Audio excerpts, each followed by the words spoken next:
हेगार sign क्या होता है, तो बोलेंगे कि लोअर यूट्राइन सेगमेंट का क्या होगा, सॉफ्टनिंग होगा। पूछ देगा कि गुडेल साइन क्या होता है, तो बोलेंगे सर्विक्स का सॉफ्टनिंग होगा। पूछेगा कि पल्मार साइन क्या होता है, तो बोलेंगे कि rhythmic and regular uterine contraction होगा, इसको हम लोग बोलते हैं पल्मार साइन। नमस्कार दोस्तों, नर्सिंग के इस यूट्यूब चैनल पर आप सभी का स्वागत है। दोस्तों आज के वीडियो में हम लोग पढ़ने वाले हैं फिजियोलॉजिकल चेंजेज ड्यूरिंग प्रेगनेंसी।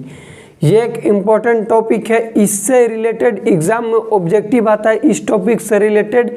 और जानेंगे हम लोग कि प्रेगनेंसी में फिजियोलॉजिकल चेंजेज क्या क्या देखने के लिए मिलता है, जो कि एक नॉर्मल फिनोमिना है। यदि हम लोग उसको जानेंगे कि ये फिजियोलॉजिकल चेंजेज है, ये नॉर्मल हो रहा है, तब इसके साथ ये भी हम लोग जान सकते हैं कि ये चीज़ नॉर्मल है। यदि ये नहीं होगा, इसके अलावा कुछ हो रहा है, तो इसको हम लोग एबनॉर्मल में काउंट करते हैं। इसीलिए हम लोग पढ़ते हैं सबसे पहले कि फिजियोलॉजिकल चेंजेज, फिजियोलॉजिकल कहने का मतलब कि बॉडी का फंक्शनल से रिलेटेड उसका क्या नॉर्मल मैकेनिज्म है चेंजेज होने का ड्यूरिंग प्रेगनेंसी, यानी कि प्रेग्नेंट लेडी जब होती है सिर्फ उन्हीं लोगों में देखने के लिए मिलता है। और ये हर एक जितना भी हम लोग के बॉडी में सिस्टम होता है, सिस्टम वाइज हम लोग पढ़ेंगे।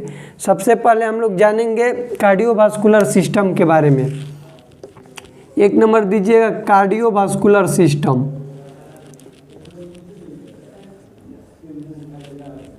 कार्डियोवास्कुलर सिस्टम तो नॉर्मल हम लोग के कार्डियोवास्कुलर सिस्टम जो रहते हैं वो तो नॉर्मल रहते हैं, लेकिन प्रेग्नेंट लेडी में क्या होता है कि उसमें उसका कार्डियक आउटपुट भी बढ़ा हुआ रहेगा, स्ट्रोक वॉल्यूम भी बढ़ा हुआ रहेगा, साथ ही साथ ये सब बढ़ा रह रहा है। इसका मतलब बोल सकते हैं कि हार्ट का फंक्शन भी बढ़ा हुआ है। हार्ट का फंक्शन जब बढ़ जाएगा, किसी भी चीज़ का फंक्शन, तो उसका साइज क्या हो जाएगा, इनलार्ज हो जाएगा। तो इसमें देखने के लिए मिलता है, हार्ट का क्या देखने के लिए मिलेगा, साइज में देखेंगे तो हाइपरट्रोफी देखने के लिए मिलेगा। हाइपरट्रोफी ऑफ हार्ट जो कि नॉर्मल है ड्यूरिंग प्रेगनेंसी में, ये यदि हो रहा है तो इसको हम लोग क्या बोलेंगे, नॉर्मल बोलेंगे। उसके साथ से ही साथ लिख लेना कार्डियक आउटपुट भी बढ़ा हुआ रहेगा, कार्डियक आउटपुट भी इंक्रीज रहेगा। कार्डियक आउटपुट के बाद लिख लेना स्ट्रोक वॉल्यूम, स्ट्रोक वॉल्यूम भी क्या रहेगा, इंक्रीज रहेगा।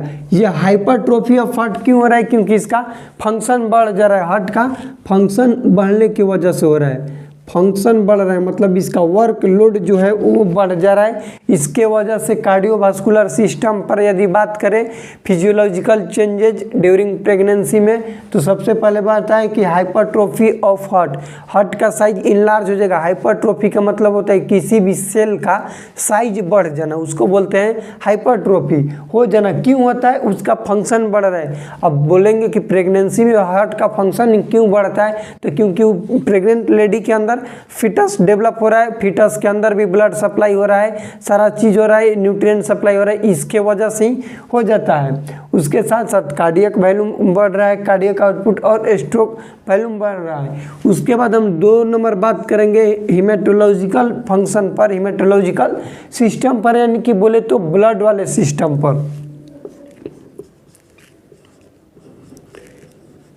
Haematological system,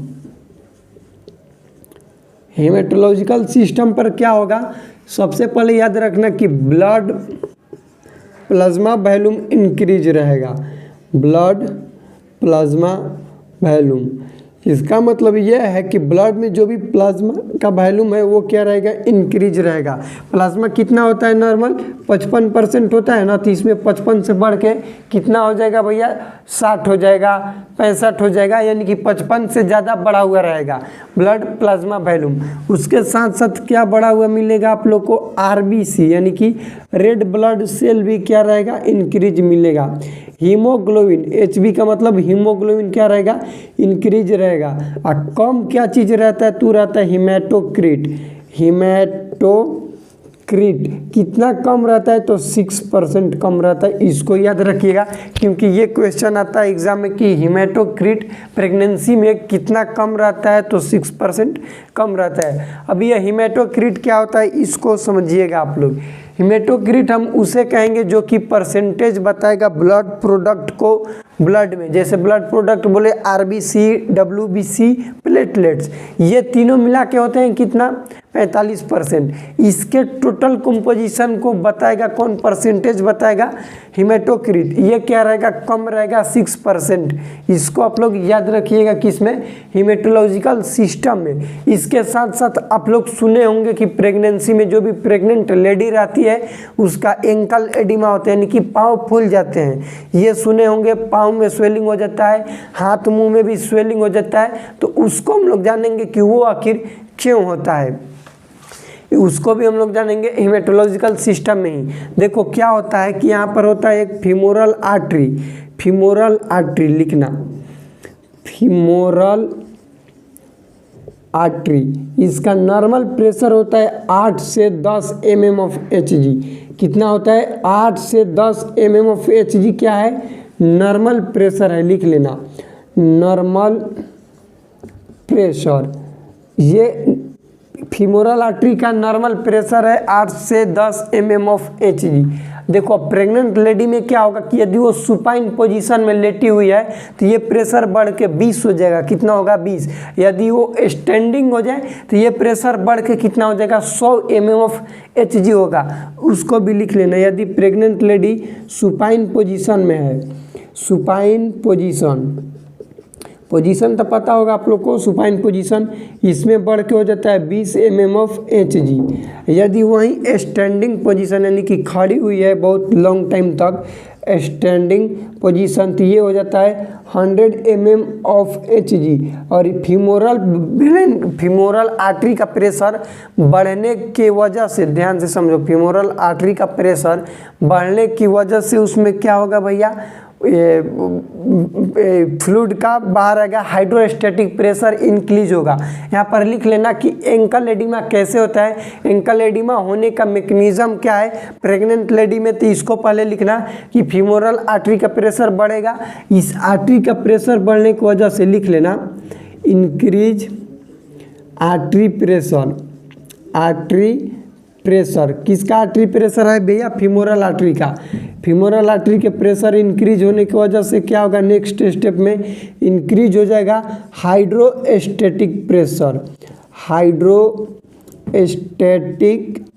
pressure, hydrostatic pressure क्या हो गया, इंक्रीज। हाइड्रोस्टैटिक प्रेशर इंक्रीज होगा तब ब्लड, ये सभी चीज़ क्या हो जाएगा, स्केप आउट होगा, escape out from vessels, from vessels है तो ब्लड वेसल्स है तो वेसल्स ना, तो फिर क्या हो जाएगा आर्टरी, तो ब्लड वेसल्स लिख लेना, वेसल्स, वेसल्स में दोनों आता है।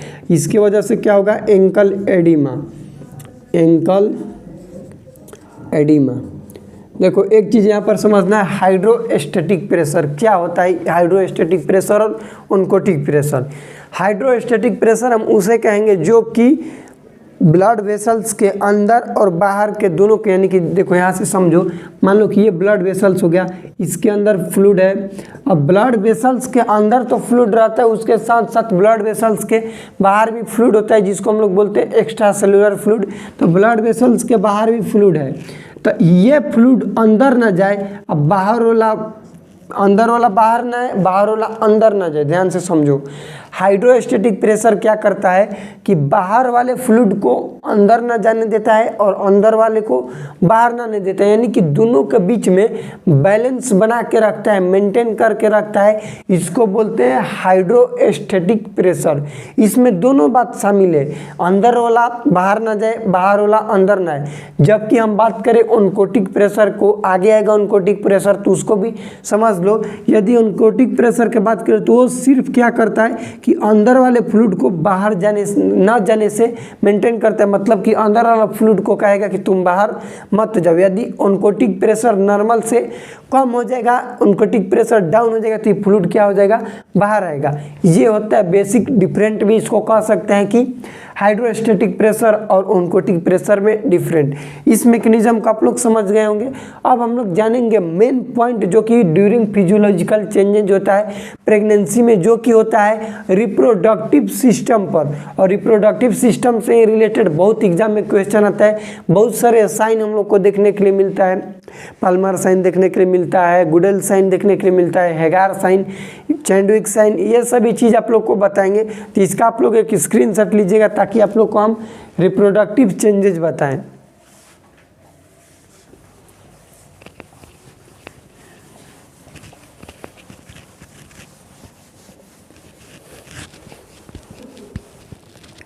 देखिए अब हम लोग जानेंगे रिप्रोडक्टिव सिस्टम पर क्या चेंज होता है। देखिए प्रेगनेंसी में ड्यूरिंग फिजियोलॉजिकल चेंजेस में बहुत सारे चेंज होता है, लेकिन इंपॉर्टेंस वाला ही हम लोग पढ़ेंगे। तो अब अगला लिखना 2 नंबर, ये 3 नंबर 2 हो गया, 3 नंबर में लिखना रिप्रोडक्टिव सिस्टम पर क्या होता है। वैसे आप लोग को लास्ट में बता देंगे रेस्पिरेटरी सिस्टम, रीनल सिस्टम और मेटाबॉलिक वाला ही छोटा छोटा है बोल के भी बता देंगे। रिप्रोडक्टिव सिस्टम, रिप्रोडक्टिव सिस्टम में सबसे पहले हम लोग का आता है ब्रेस्ट। क्या आएगा? ब्रेस्ट नंबर 1, इसमें ए दे देना, ए देकर लिखना ब्रेस्ट। ब्रेस्ट में क्या हो जाएगा? साइज में इनलार्ज हो जाएगा, ब्रेस्ट साइज में इनलार्ज। उसके बाद क्या होगा कि 12th वीक पर ब्रेस्ट क्या होगा? 12th वीक पर ब्रेस्ट में मिल्क का फॉर्मेशन स्टार्ट हो जाएगा। क्या होगा? स्टार्ट, जो कि स्टिकी कलर का होगा। उसको बोल सकते हैं कि थोड़ा सा येलोइश टाइप के होगा। यही जो साइन है इसको हम लोग बोलते हैं इम्पोर्टेंट साइन ऑफ प्रेगनेंसी। ये जो बोल रहे हैं 12th वीक वाला ना, ये डीसी डाटा में भी दिया हुआ है। इसमें क्या होता है? ब्रेस्ट मिल्क बनता है, ब्रेस्ट मिल्क स्टेकी कलर के। ठीक, इसको आप लोग याद रखिएगा। उसके बाद क्या होता है कि सीबेसियस ग्लैंड का एरियोला के पास में फॉर्मेशन होता है। जैसे मान लो कि नॉर्मल हम लोग के जो एरियोला है वहाँ पर उसके बगल में होता है सीबेसियस ग्लैंड। क्या होता है? सीबेसियस ग्लैंड, जो कि इनविजुअल होता है, दिखता नहीं है। लेकिन प्रेगनेंसी में क्या होगा?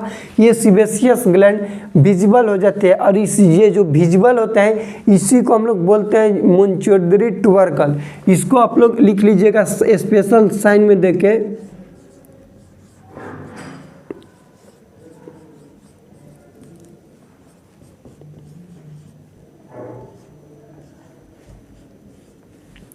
ये साइन में मोंटोगोमेरी ट्यूबरकल्स। ये क्या होता है? तो visible of sebaceous gland, sebaceous gland around areola. Areola के पास क्या होता है? सीबेसियस ग्लैंड का विजुअल होता है, उसी को बोलते हैं मोंटोगोमेरी ट्यूबरकल्स। इसको आप लोग याद रखिएगा। उसके बाद हम लोग बात करेंगे किस पर? यूट्रस पर। बी में लिखना यूट्रस पर। यूट्रस का साइज क्या हो जाता है? इनलार्ज हो जाता है। नॉर्मल साइज से यूट्रस का साइज क्या हो जाएगा? इनलार्ज हो जाएगा। तो साइज में लिख लेना कि लार्ज होगा। वेट भी गेन होगा। नॉर्मल यूट्रस का वेट होता है 60 ग्राम, यहाँ से बढ़ के कितना हो जाता है? 900 से 1000 ग्राम।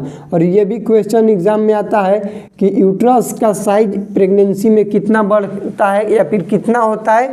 तो बोलेंगे 900 से 1000 ग्राम होता है प्रेगनेंसी में यूट्रस का वेट।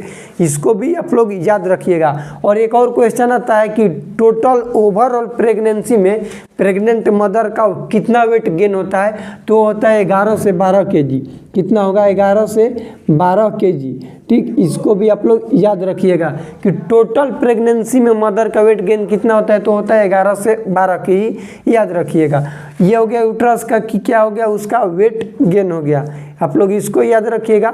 उसके बाद हम लोग पढ़ते हैं इंपॉर्टेंट साइन जो कि प्रेग्नेंट लेडी में देखने के लिए मिलता है, उस चीज़ को पढ़िएगा। सबसे पहले लिखिएगा इसी में नंबर 1 देखिए पाल्मर साइन।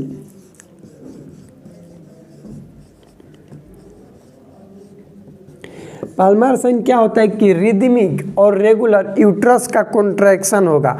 इसको हम लोग बोलते हैं पाल्मर साइन।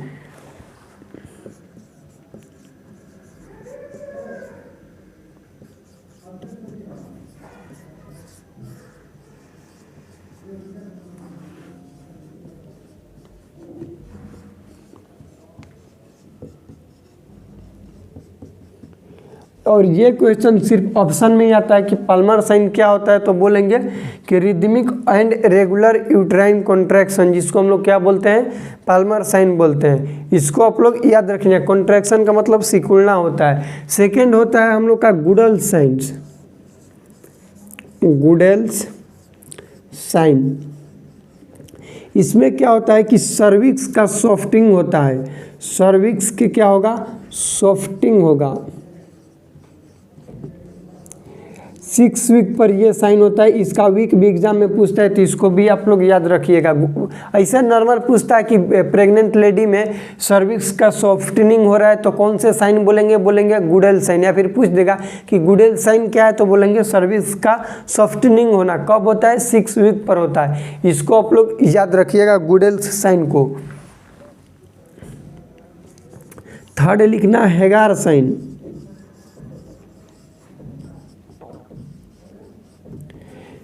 इसमें लोअर यूटेराइन सेगमेंट जो होता है, लोअर यूटेराइन, उसका सॉफ्टनिंग होता है।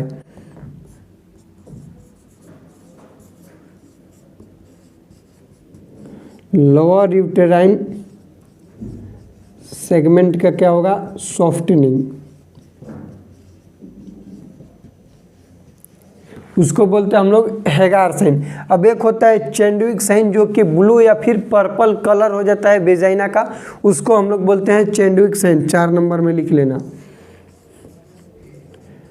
चैंडविक साइन। चैंडविक साइन क्या होता है, पर्पल या फिर ब्लू, पर्पल या फिर ब्लू किसका हो जाएगा, वेजाइना का कलर हो जाता है, vagina colour, colour of vagina लिख लेना। यह साइन आप लोग याद रखिएगा। याद रखना है मोंटोगोमेरी ट्यूबरकल्स, और इसको 4 को के याद रखिएगा। सबसे पहले palmar sign, rhythmic and regular uterine contraction. Question यही आएगा कि ब्लू कलर हो रहा है वेजाइना का ड्यूरिंग प्रेगनेंसी, तो उसको कौन सा साइन बोलेंगे, तो बोलते हैं चैंडविक साइन। इसी से ब्लू ना दे के दे देगा पर्पल कलर, तो वो भी बोलते हैं इसी को। उसके बाद हेगार साइन क्या होता है, तो बोलेंगे कि लोअर यूटेराइन सेगमेंट का क्या होगा, सॉफ्टनिंग होगा। पूछ देगा कि गुडेल साइन क्या होता है, तो बोलेंगे सर्विक्स का सॉफ्टनिंग होगा। पूछेगा कि पल्मार साइन क्या होता है, तो बोलेंगे कि rhythmic and regular uterine contraction होगा। इसको हम लोग बोलते हैं पल्मार साइन। अब आप लोग यहाँ पे कुछ ऐड कर लीजिएगा रीनल सिस्टम से रिलेटेड। रीनल सिस्टम में रीनल का फंक्शन बढ़ेगा तो जीएफआर बढ़ जाएगा।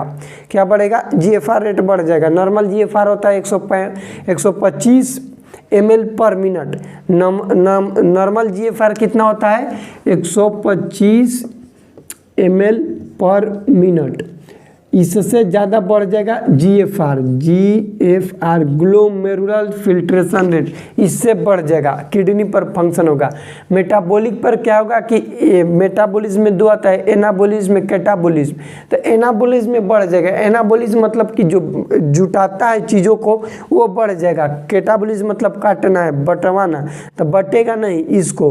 और थर्ड याद रखिएगा, रेस्पिरेटरी सिस्टम पर क्या होता है कि रेस्पिरेटरी सिस्टम नहीं लिखे, उसमें मदर का टाइडल वॉल्यूम बढ़ जाता है। क्या बढ़ेगा, टाइडल वॉल्यूम। शॉर्ट फॉर्म में उसको टीबी बोलते हैं, जो कि नॉर्मल होता है 500 ml।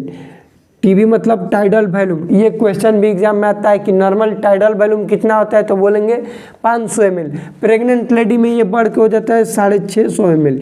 कितना हो जाएगा, 650 ml। इसको भी आप लोग याद रखिएगा। सेकेंड चीज क्या है, याद रखना है कि प्रेग्नेंट लेडी में रेस्पिरेटरी रेट पर कोई भी चेंजेस नहीं देखने के लिए मिलता है। वहाँ पर देखने के लिए मिलता है हाइपरपिनिया। हाइपरपिनिया क्या होता है, एक होता है टेकीपिनिया, एक होता है हाइपरपिनिया। टेकीपिनिया का मतलब होता है कि रेस्पिरेटरी रेट का बढ़ जाना, और हाइपरपिनिया का मतलब होता है कि रेस्पिरेटरी रेट में चेंजेस नहीं हो रहा है, वो कितना डीप ब्रीथ कर रही है। जैसे